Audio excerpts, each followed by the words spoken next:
তাহলে বুঝে গেল যে আপনার কথা বলার কোনো অধিকার নাই।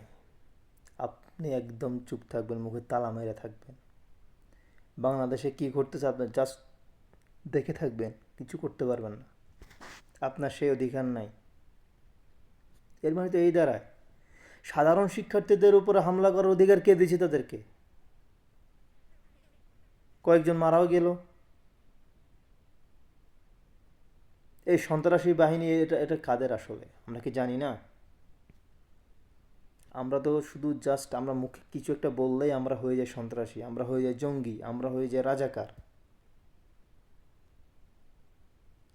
সাধারণ শিক্ষার্থীদের উপরে হামলা করলো, এরা কারা? লাঠি বাহিনী, এরা কারা?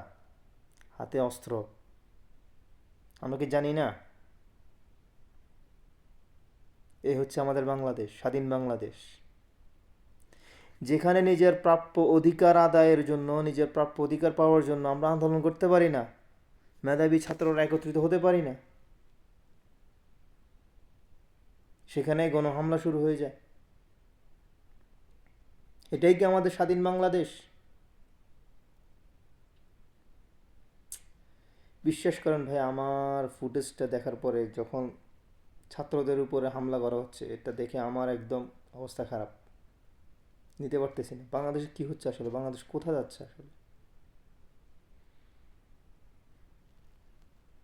আপনি অপরাধ করবেন, আপনি অত্যাচার করবেন, জুলুম করবেন, আমরা বসে বসে সহ্য করবো সব?